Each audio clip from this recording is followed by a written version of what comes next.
Isang magandang araw, magandang buhay, mga brothers and sisters sa Acts Catholic Community. Sana po kayo ay nasa maayos na kalagayan sa mga sandaling ito. Hindi lamang po pisikal, kung hindi emosyonal, material, pinansyal. Alam niyo po, itong mga araw ng atin pong enhanced community quarantine, marami po ang dulot na pagkabalisa, anxiety sa ating lahat. But we have to take it with faith, and to take it with faith means to take it with peace, no? Humility. Gamitin po natin itong mga oras na ito ng maayos, no? Tayo po'y mag-ayos ng sarili, mag-ayos ng buhay, mag-ayos ng relationship, at atin din pong tignan ano ba yung mga nakakaligtaan natin sa ating mga sarili, physically, sa ating mga sarili, spiritually. Sa isang banda ho, alam nyo, itong mga araw na ito have been most important para sa akin sapagkat I was able and I am able to rest, and I'm able to sleep, and I'm able to also pray more, no? So anyway, ito pong buong buwan ng Mayo, buwan ng Flores de Mayo, buwan ng pag-aalay ng debosyon sa mahal na ina, ang ating pong tema bilang isang community sa Acts ay the language of prayer. Ang lengguwahe ng panalangin. At nais po nating matutunan ito sa pamamagitan po ng panalangin na makikita natin sa Biblia. Ito po yung Book of Psalms, no? Palagi ko sinasabi na yung Book of Psalms na makikita po natin sa Bible, ito po yung prayer book ng Holy Spirit. Kasi alam niyo po kung ang buong book of the Bible ay inspired by the Holy Spirit, ang may akda, ang nihil obstat, ang imprimatur ng mga panalangin sa aklat ng mga Psalms ay walang iba kung hindi ang banal na Espiritu Santo, no? Hindi po sino mang obispo o monsignor ang nagbigay ng nihil obstat o nagbigay ng imprimatur. Hindi po. It is the Holy Spirit. So, the language of prayer, praying according to the Psalms, and specifically, ngayon pong sandaling ito, ang nais ko pong himay-himayin, pag-aralan, pagnilayan, kasama po kayong lahat na naka-online, ay yung Psalm 130. Ilan nga ba ang salmo sa Biblia? Kaya ito'y Biblia ng Protestante o Biblia ng Katoliko? It is 150 Psalms. So, yung pong pag-aaralan natin ngayon is Psalm 130. Hayaan niyo po na una sa lahat, magsimula tayo sa pagbabasa, pakikinig, namnamin natin ano ba ang laman ng Psalm 130. Okay? So, ito po ang laman ng salmong ito. Psalm 130. Out of the depths, I cry to you, O Lord. Lord, hear my voice. O let your ears be attentive to the voice of my pleading. If you, O Lord, should mark iniquity, Lord, who would stand? But with you, who would survive? But with you is found forgiveness, and for this we revere you. My soul is waiting for the Lord. I count on His word. My soul is longing for the Lord, more than watchmen long for daybreak, and Israel on the Lord. Because that with the Lord there is mercy and fullness of redemption. Israel indeed, He will redeem from all its iniquity.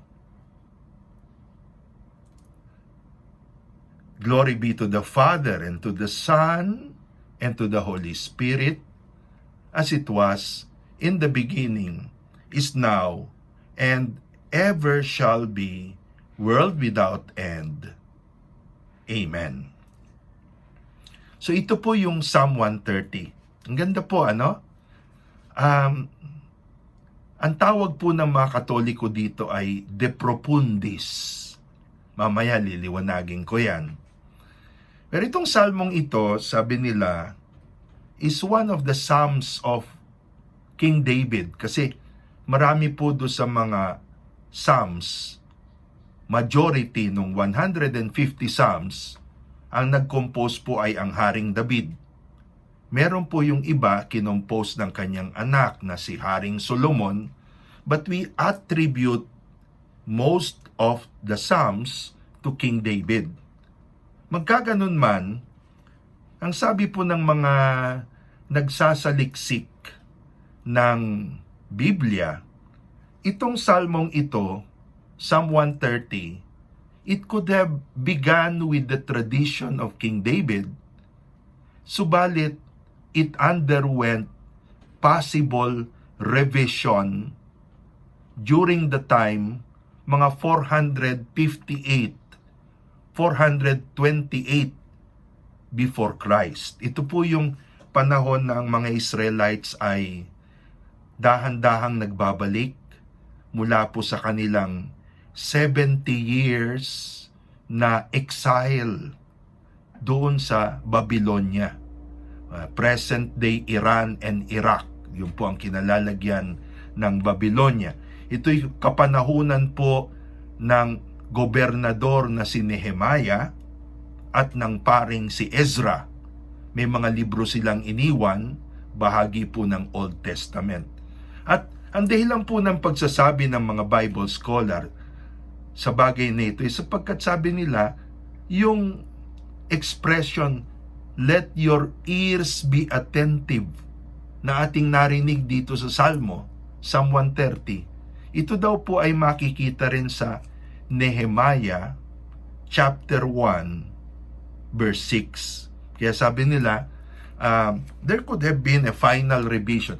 Marami naman ho sa mga libro ng Old Testament ay talagang nagkaroon ng reduction, revision ng panahon ng Babylonian exile. Mga panahon na wala pong ginagawa ang mga pantas ng Israel. Kaya they had all the time to compile, to edit the books of the Old Testament.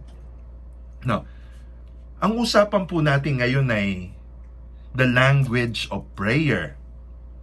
At ginagamit natin itong Psalm 130 bilang lift up ng atin pong usapan. Ano tungkol sa language of prayer ang pwede po nating matutunan dito sa Psalm 130 na binasa natin? Napakaganda, no?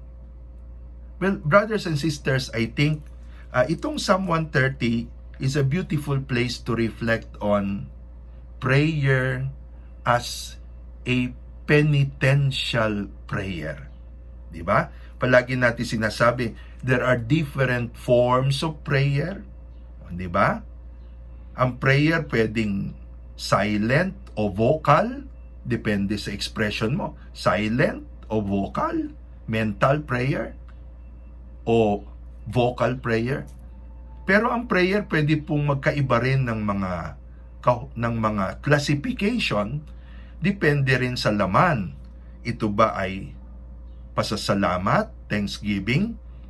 Ito ba ay paghingi ng tawad, no? Petition, penitential? Ito ba ay paghingi ng maraming bagay? Petition? Ito ba ay paghingi sa Panginoon para sa iba? Intercession, no? So iba-iba po 'yan no? Ito pong Psalm 130 particular, obvious naman po nung ating binabasa at pinapakinggan ninyo, sinusundan niyo sa kopya ng inyong mga Bible, obvious naman po na ang itinuturo neto ay ang panalangin bilang isang penitential prayer, no? And what about penitential prayer? Do we get to know mula po dito sa Psalm 130 na ito? Una sa lahat, number 1, brothers and sisters, na yung palang penitential tone, yung tono ng paghingi ng kapatawaran. This is a universal language of prayer.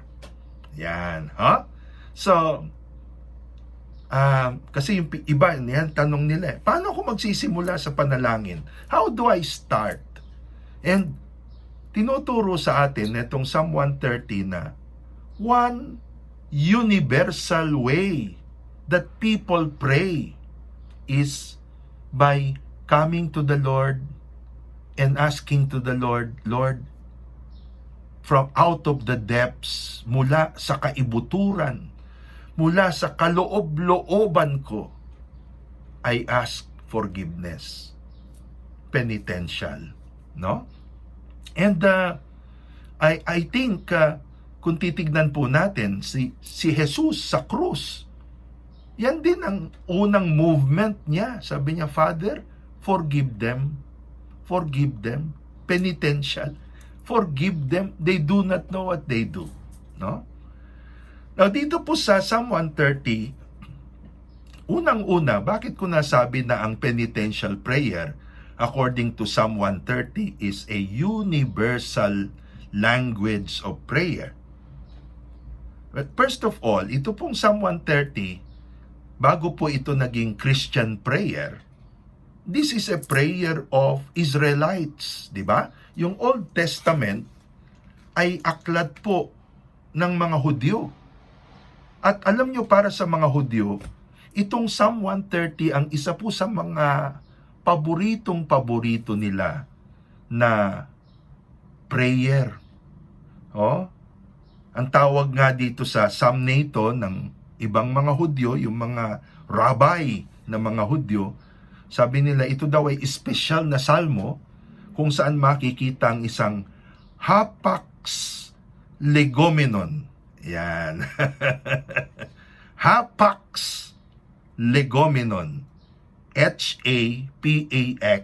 Hapax legomenon. Hindi po yan yung dinudugtong-dugtong. Lego yun. No? Legomenon. L-E-G-O-M-E-N-O-N. Ano ibig sabihin ng hapax legomenon? Ang ibig po sabihin niyan ay rare word. Ayan. Isang salita na hindi masyadong ginagamit. Ito po yung salitang selika. Selika. Okay? Hindi po yun yung iniisip ninyo na nilalagay sa mga preservative ng mga materyales. No? Selika. S-E-L-I-C-H-A. Ito pong salitang selika na ito is a Hebrew word na ginagamit upang sabihin ay forgiveness. Yan. Pero alam niyo po, yung mga Hudyo, marami silang pwedeng gamiting salita for forgiveness. But in Psalm 130, this is the only place where they use the word selika to mean forgiveness. At dahil po dyan, itong Psalm 130, ito po yung ginagamit ng mga Hudyo sa kanilang sinagoga hanggang ngayon sa kanilang mga sinagoga, whenever they come to pray for forgiveness, during the evening prayer, before they celebrate the feast of Rosh Hashanah. Ito po yung New Year ng mga Hudyo, Rosh Hashanah. At ginagamit nila ito sa mga evening prayer nila mula do sa kanilang New Year na yan, Rosh Hashanah, hanggang sa panahon ng Day of Atonement o araw ng pagtitika na kung tawagin po ng mga Hudyo ay Yom Kippur. Yan, oh. So, isipin mo, itong Psalm 130 na ito, sa dinami-dami ng mga salmong kinompose ng Haring David, ito yung ginagamit nila for that occasion. Kasi ang tawag po nila, dyan sa prayer service nila na yan, gabi-gabi, from their New Year to Yom Kippur is Selikot. Ayan. Selikot. No? S-E-L-I-C-H-O-T. Selikot. Galing po sa salitang selika, which means forgiveness in Hebrew, which word is hapax legomenon only to Psalm 130. Kaya pa ang Psalm 130 ginagamit nila yan for that beautiful occasion. But another point, itong Psalm 130 pala po, ito rin ang paborito, isa sa mga paboritong salmo. Alam niyo kung sino? Ni Martin Luther. Si Martin Luther po ay isang dating paring Agustinian priest na nagkaroon ng krisis sa kanyang bokasyon. Ang krisis po niya hindi babae. Although later on nag-asawa siya ng isa ding madre, ex-sister. Pero bago po yan, ang talagang malalim na krisis ni Martin Luther is inisip niya sa dinami-dami ng kasalanan ng tao, partikular sa dinami-dami ng kanyang sariling kasalanan, iniisip niya noon, paano siya nakakasigurado that he will be justified, that he will be saved. Yan ang krisis niya. Pero alam niyo, sa isang banda, buti pa si Martin Luther, iniisip niyong kwento na yon, will he be saved? Maraming tao ngayon, walang pakialam kay ma-save sila o hindi. No? Pero yun po ang krisis ni Martin Luther. Will he be saved? And alam niyo po, sabi ni Martin Luther, itong Psalm 130, lalo-lalo na po sa bandang umpisa ng Salmo, beautifully tells us that whenever we come to the Lord for forgiveness, He will surely save us.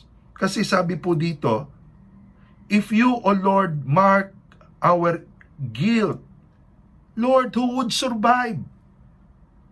But with you, O Lord, we find forgiveness. And for that, we revere you. Wow.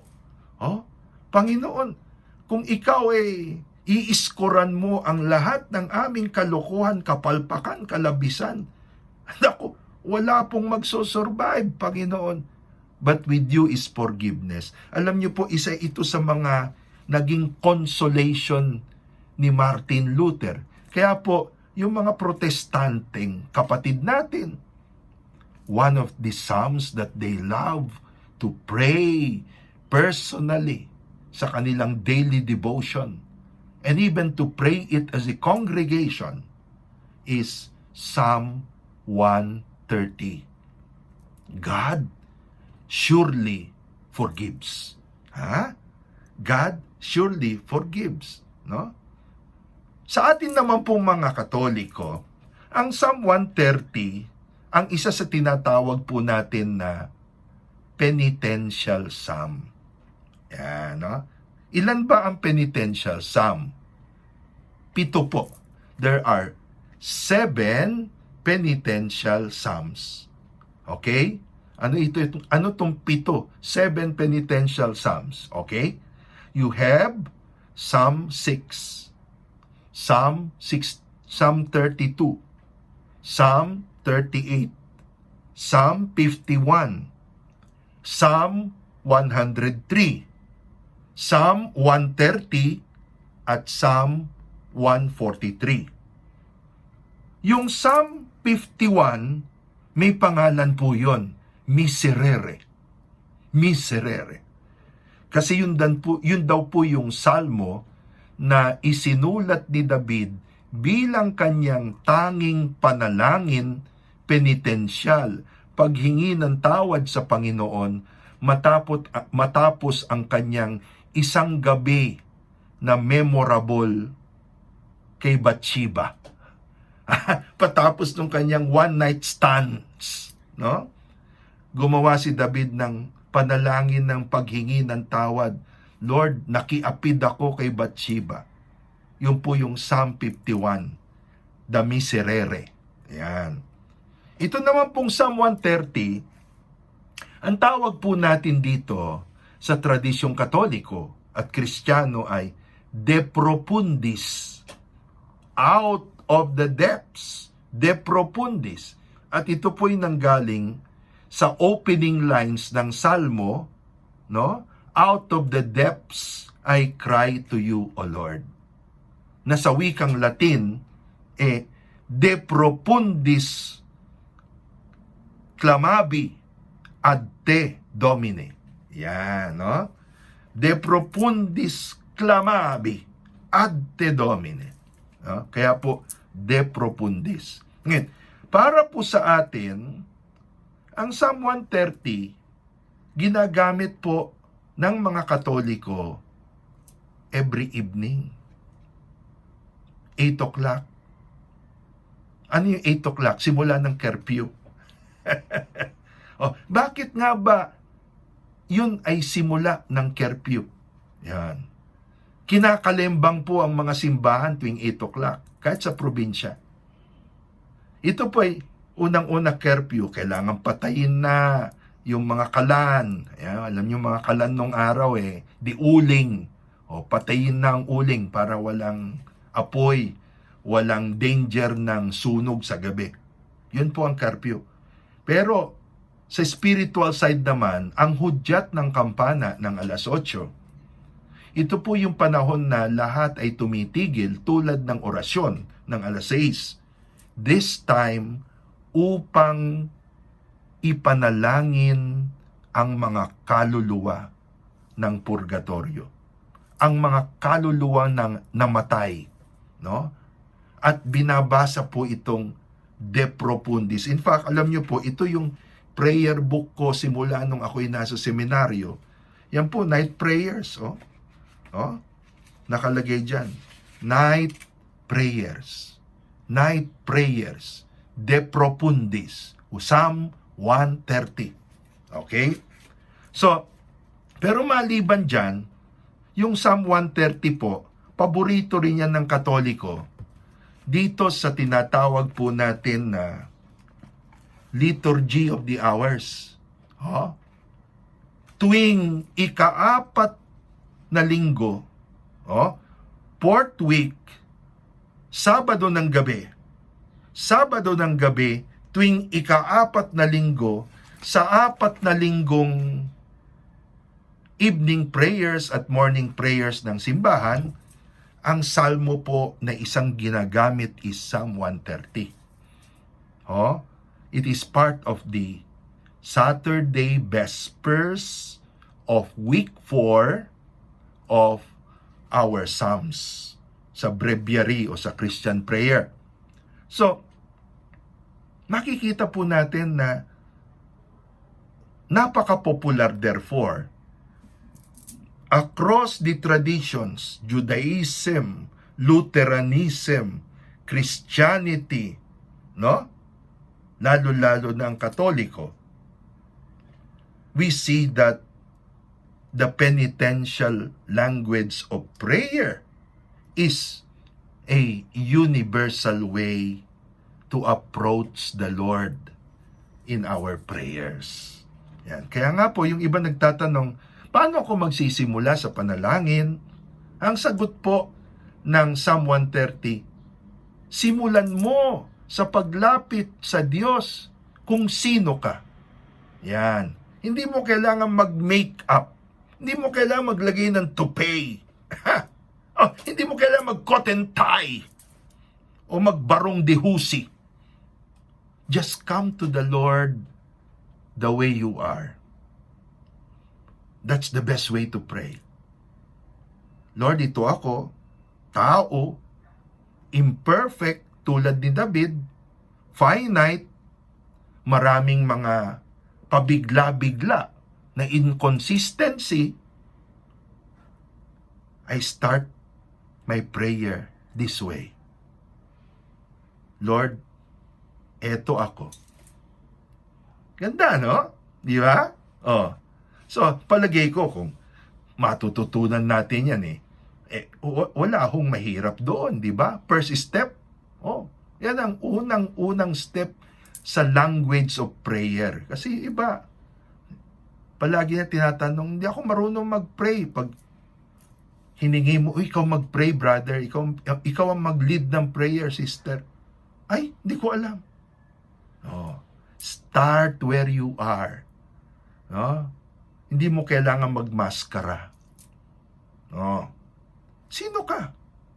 Di doon, mula doon. Doon mo ilapit ang sarili mo sa Panginoon. Mula sa iyong simple, ngunit honest na pagkatao. Okay, so, penitential is a universal language in prayer. Pero pangalawa, brothers and sisters, mula sa Psalm 130, makikita rin po natin na yung palang paglapit sa Panginoon sa tono ng penitential prayer, paghingi ng patawad, mula sa inspirasyon ng Psalm 130, merong 4 na mahalagang elemento. No? Para bang sayaw, may movements. Yan, no? May basic movements. Yung prayer, according to Psalm 130, penitential way of prayer, meron pong 4 na basic movements. Okay.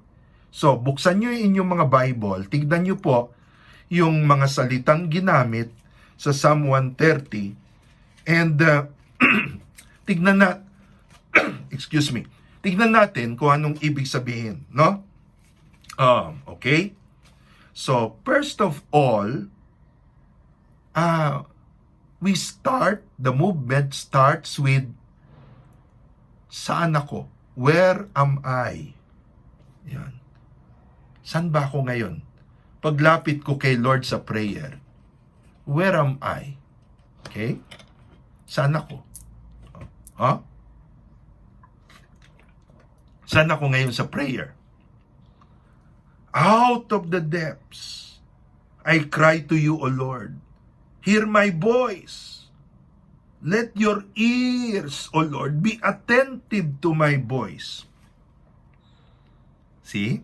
Out of the depths. Lord, kung saan ako ngayon, yung pinakamalalim ko, where I am. No pretensions. Alam nyo, sabi nila, yung mga Hudyo daw, kapag ginagamit nila itong salmong ito sa kanilang penitential prayer during the Rosh Hashanah. Ano ba yun? Pangalan nun? Rosh, pasensya na, hindi ko ako Hudyo, hindi ko kabisado. Rosh Hashanah. Sa New Year nila, pagdating daw po dito sa out of the depths I cry to you, O Lord. Lord, hear my voice. Let your ears be attentive. Lord, if you should mark iniquity, Lord, who could survive? Alam niyo, sabi po nila, pag yung mga Hudyo daw nananalangin sa puntong ito ng Psalm 130, usually, dala-dala nila sa maliit na papel, nakasulat sa maliit na papel, ang kanilang mga personal na kasalanan. At ito'y kanilang binabalot, ito'y tinataas kay Lord. At kung ikaw ay nandoon sa Wailing Wall, isushoot mo sa butas. Wow! So, yun po ang unang movement ng penitential prayer. Yung talagang, where you are, who are you at that moment, yun ay ilapit mo kay Lord. Okay? And then, who is the Lord? Yan, no? Mula sa pagkilala ko kung sino ako, sino naman ang Panginoon, no? Lord, in you is found forgiveness, and we revere you. So, ang Panginoon is pure forgiveness. Oh? Ito ako, Lord. Ikaw naman yan. Kung ako ganito, naku Lord, ang layo mo. Malayo ka sa akin. In you, O Lord, is found forgiveness. And for that, O Lord, we revere you. Kaiba ka sa amin, Panginoon. We revere you. See? Yun po yung second movement. So, ang penitential prayer po, may movements, no? Pangatlong movement, wait on the Lord. Okay? Wait on the Lord. My soul is waiting for the Lord. I count on His word. My soul is longing for the Lord. Like the watchman longing for daybreak. Let the watchman wait for daybreak. Let Israel wait on the Lord. So, kung tayo po'y nananalangin sa Panginoon, lumalapit tayo sa Panginoon sa gitna ng kung sino tayo, who we are, who the Lord is. Pangatlo, wait on the Lord. Wait on the Lord. No? Matuto tayong maghintay. Palagay ko yan po ang itinuturo sa atin ni Lord ngayong COVID. Maghintay. Akala ko hanggang March lang, Father. Maghintay. Ano kaya mangyari, Father, after itong linggong ito? Maghintay. Kailan kaya magbubukas uli ang mga simbahan? Maghintay. Waiting is part of prayer. Waiting is part of prayer. And alam nyo po, the longest wait, yung pinakamahaba at pinakamahirap na paghihintay, ay yung huling oras na hihintayin mo kailan mawawala ang dilim, kailan sisikat ang araw. Hindi porket alas 5 may araw, di ba? Kung minsan may mga araw na alas 5, wala pang araw. Meron naman mga araw na alas 4 pa lang. Medyo, alam niyo po, nung umaakyat kami, 4 na beses na ako umakyat sa Mount Sinai. Alis kami sa baba ng 11 ng gabi. Aakyatin namin yung Mount Sinai. Minsan below zero ang temperatura. Pero alam mo, mga bandang alas 4, talagang nagkukumahog ka ng umakyat. Kasi nakikita mo, nag-blue-blue yung langit, ang ganda. Blue-gold ang langit. Gusto mong makita yung blue-gold na yun sa tuktok. Kaya magkukumahog kang aakyat. Pero yun daw po ang pinakamahirap, yung paghihintay sa pagsikat ng araw. And exactly, yan po ang dapat na maging attitude at movement natin when we pray to the Lord. My soul waits on the Lord. Like the sentinels, tulad ng mga sundalo na sa huling kanilang pagbabantay ay hinihintay, talagang pinakahihintay ang pagsikat ng araw. Wait on the Lord. Pero, pang-apat po, wait in community. Yan. Tayo daw po ay maghintay at maghintay tayo sa loob ng community. Let Israel wait on the Lord. Because with the Lord, there is mercy. Israel indeed, He redeemed. Bakit kailangan tayong manalangin, maghintay sa loob ng community?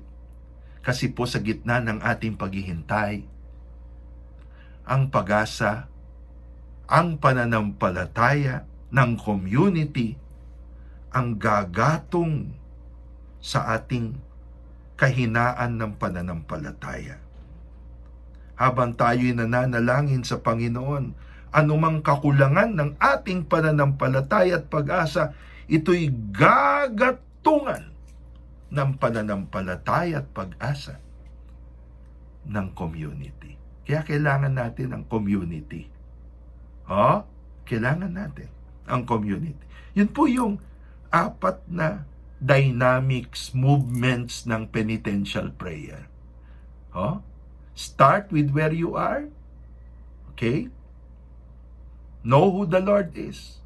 Pakatiwala ka na ang Diyos ay Diyos. Iba siya sa iyo. Kung ikaw nagbibilang ng utang, ang Diyos hindi. Know who the Lord is. Pangatlo, wait on the Lord. Maghintay ka sa Panginoon. Maghintay ka kasama, katuwang, karamay ang community. Ganda, no? Yun po yung second point, no? So, penitential prayer is a universal experience of prayer. Penitential prayer has 4 beautiful movements. 4 na steps. Okay. Pangatlo, brothers and sisters, sa pamagitan po netong Psalm 130, ipinapaintindi din sa atin, we are made to understand na ang penitential prayer as a language of prayer, penitential prayer, or otherwise, anumang prayer is not a human work. Kung tayo po'y nananalangin, hindi po ito gawain ng tao. Ang unang gumagawa ay si Lord. At sa panalangin, ang ginagawa po natin ay tayo'y nauudyukan lamang. Tayo ay tumutugon lamang sapagkat nauudyukan tayo sa buong-buo, punong-punong awa ng Diyos. Then we respond with penitential prayer. So, kung tayo po'y na-move sa prayer, it is the gift of God. It is the work of the Holy Spirit. Kaya nga, every time we pray, we ask the Holy Spirit to be the one to teach us, to lead us, to teach us into prayer. The Spirit of the Lord is the expert in prayer. Alam niyo po, itong Psalm 130, lalo-lalo na po yung bandang dulo neto. For with the Lord, there is fullness of redemption. With Him, there is fullness of redemption. Psalm 130 verse 7. Sa Latin copiosa apud cum redemptio. Copiosa apud cum redemptio. With Him, with the Lord, there is fullness of redemption. Ito po ang paboritong verse ni Saint Alphonsus Liguori. nung naging obispo po si San Alfonso Liguori. Yan po ang kinuha niyang motto. No, di ba? Yung mga obispo may motto. Halimbawa, si Cardinal Sin, nung naging obispo siya, ay Serviam. Di ba? Oo. Si Cardinal Tagle, simula nang maging obispo siya, ang kanyang motto ay Dominus Est. It is the Lord. Yan.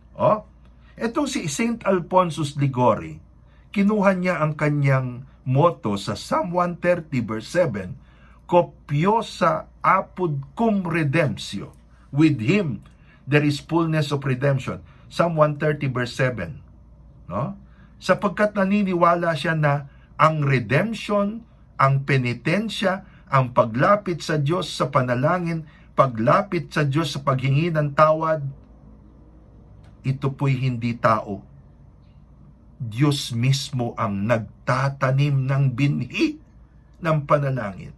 Diyos mismo ang nagtatanim ng binhi ng iyong pananampalatayang ang Diyos ay nagpapagaling at nagpapatawad. No?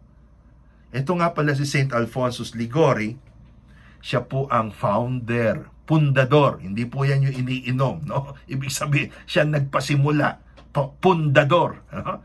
The founder of the congregation na kung tawagin po ay Congregation of the Most Holy Redeemer. Yan. Yung mga pari sa Baklaran. Kaya nga palang tawag sa kanila ay Redemptorist. Yan. For with the Lord there is fullness of redemption. Kaya, ang penitential prayer po, yung kakayahan na lumapit sa Panginoon with real contrition, with real seriousness, with real openness to the grace of God, we should ask that of the Holy Spirit. Yan, no? So, ang penitential prayer, universal. Ang penitential prayer, may 4 na movements na dapat po nating makita mula Psalm 130. Ang penitential prayer, hindi lang universal, gift of God. Gift of God. Diyos ang nagtuturo. How do you come to Him with repentance, with penitential prayer? Dadako na ho ako sa pang-4 at huling bagay tungkol sa Psalm 130, language of prayer, no? Yan ang ating pinag-uusapan, penitential prayer. Dito po sa Psalm 130, ang ika-4 na leksyon tungkol sa language of prayer, lalo-lalo na penitential prayer, pinapakita sa atin na ang penitential prayer ay mayroong missionary spirit. Missionary spirit. Ang penitential prayer ay hindi lang pansarili. Ako, through my fault, my own grievous fault. Yan. Ako lang. Hindi po. Penitential prayer is an exercise of missionary work. Sa panong paraan. Nasabi ko sa inyo, tuwing ang simbahang Katoliko ay ginagamit ang penitential prayer na Psalm 130, De Profundis. Ito'y ginagamit na simbahan to pray every 8 o'clock in the evening para sa mga kapatid nating namayapa na, those who have departed, and those in need of the forgiveness of the Lord. Sino man sila. We pray for them. Bago tayo matulog sa gabi, 8:00 gabi-gabi, ipinapanalangin natin sa pamagitan ng Psalm 130 yung mga namayapa na para hindi tayo multuhin.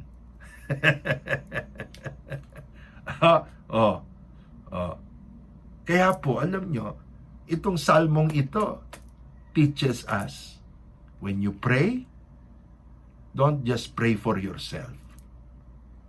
Pray for all who are in need of God's mercy and forgiveness. Yan. Simple lang po. Sana may natutunan kayo sa aking sharing sa inyo. No? Mas marami nga yata kayo natututunan kung wala ako sa harap nyo. Ganito lang. Simple lang.